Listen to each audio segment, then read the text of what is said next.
Hey everybody, welcome back to my channel. If you're new here, I am Shay, and today's video is going to be all about making this blouse. This top is made from a vintage pattern. This one here, to be exact, it is the butterick, I think it's 4289. There's a little bit of scribbling. Oh yeah, you can see it back here, 4289. And I made this variation with a longer sleeve, except I didn't do the pin tucks because I practiced the pin tucks a couple of times and it didn't turn out quite right. So I need more practice at pin tucks. So the inspiration for this top was a little bit of my last video where I talked about how I really like the SOOO brand and how I really was inspired by the sort of modern take on a 1960s, 1970s sort of a vibe.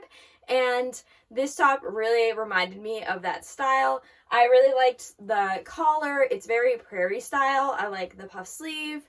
And so I thought this would be a good match. I picked out some fabric which reminded me of the 70s. It's very Laura Ashley inspired, which I love her stuff.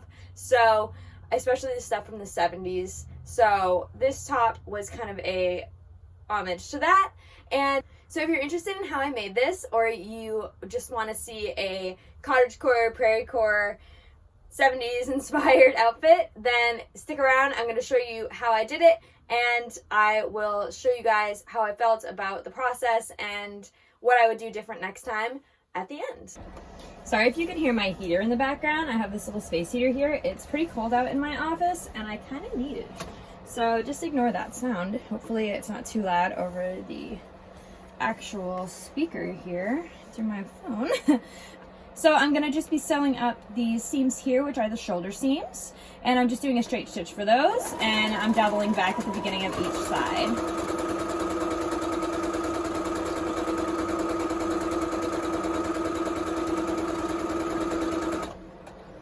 And I'm gonna just do the same on the other side.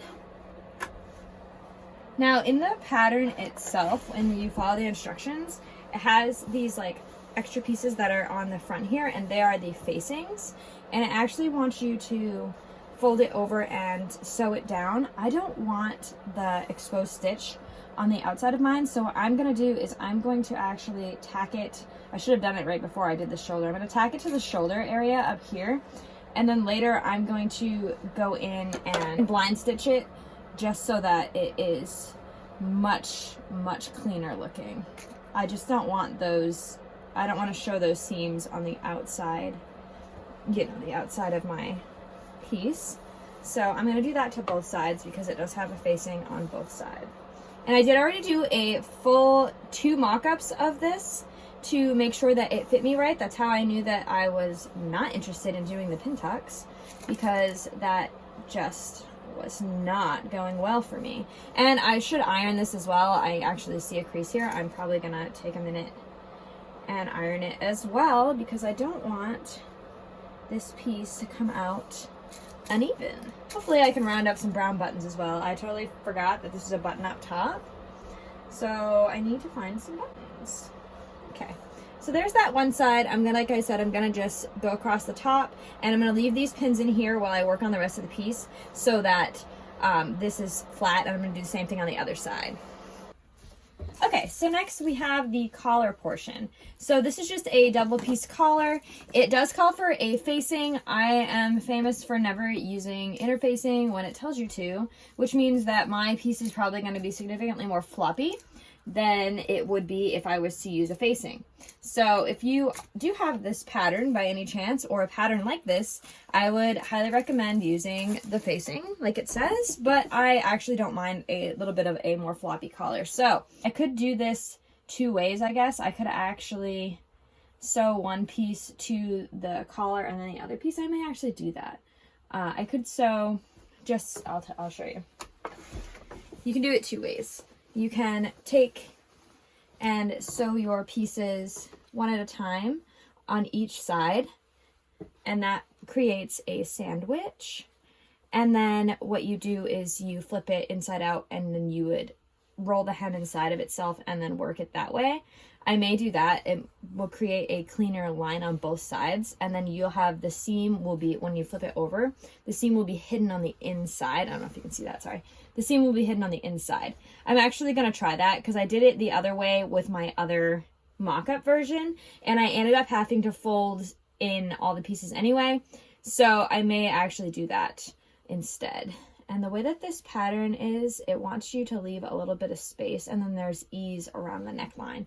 So I'm gonna go ahead and probably speed you up and work my way through this, and then we will see where we are at.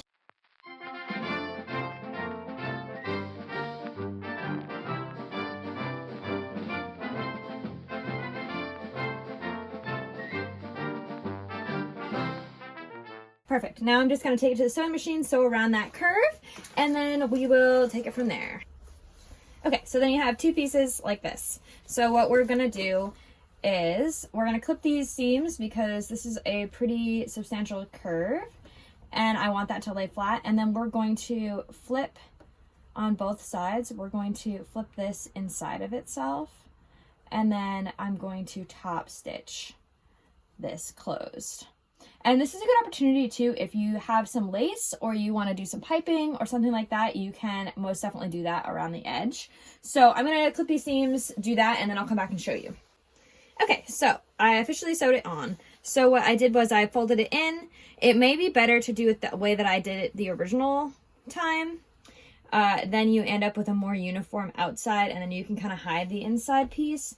It's really hard because you're going to see this either way. You're going to see both sides either way because it flips over, and then you see this like top collar area. So, but that's what it looks like so far.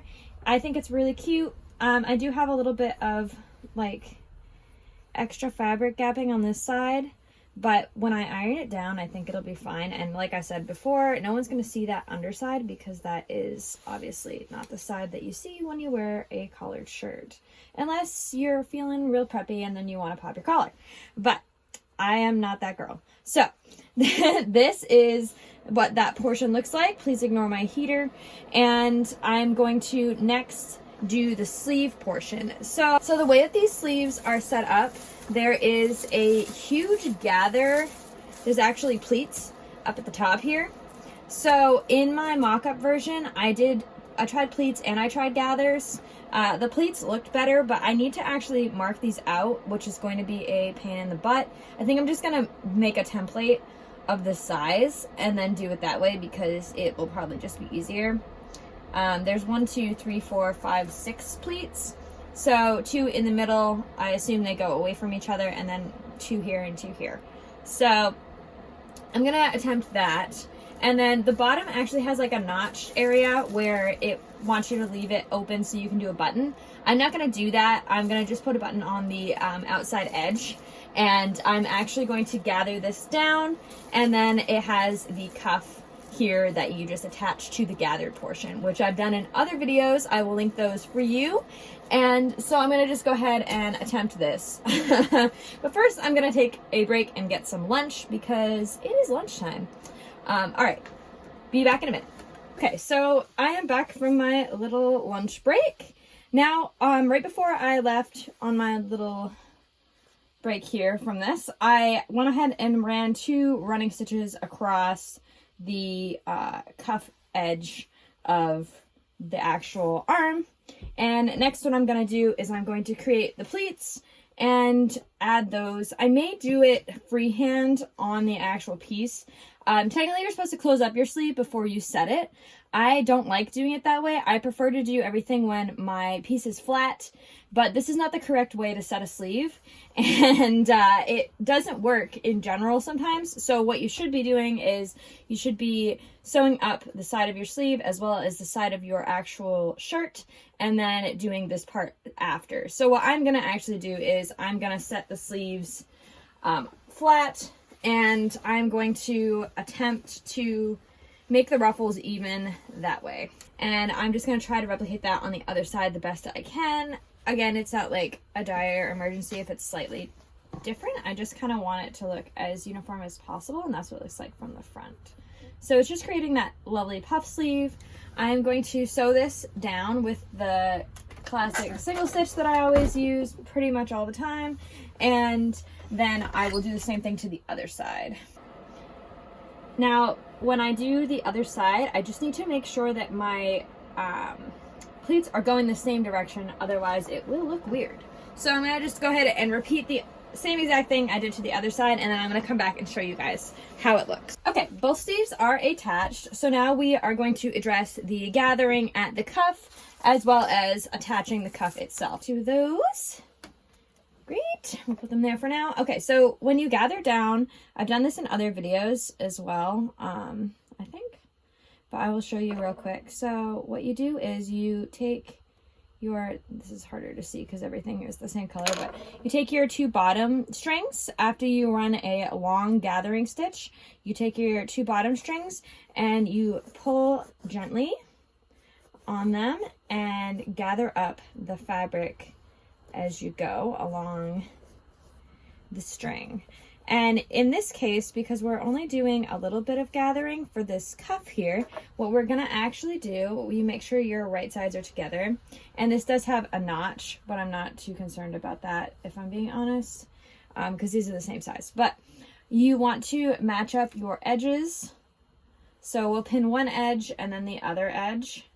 And then we are going to gather or loosen to fit your cuff. So right now I have gathered a tiny bit too much. So I'm going to spread out my gathers slightly, mostly because they're just too close together. They're kind of clustered right now. So you want to try to get your gathers as even as possible. And I'm sure that there are videos out there that like explain to you how to get a more even ruffle. And in this second part of this video where I make the skirt and pinafore portion, it's actually going to be really useful to know because we are going to do quite a bit more gathering, if I'm being honest, for the skirt portion. But okay, so we have gathered it down to meet it. I'm just going to attach some pins and then we're going to sew straight across over the gathers to sew the cuff to the actual sleeve. So sometimes you can, yeah, you can see it here. Sometimes you can see the row of gathering stitches on the cuff portion. What I do is I just, after I'm done, I go along and stitch rip those out and just pull on it and it will come out as one long string because it was a long gather to begin with.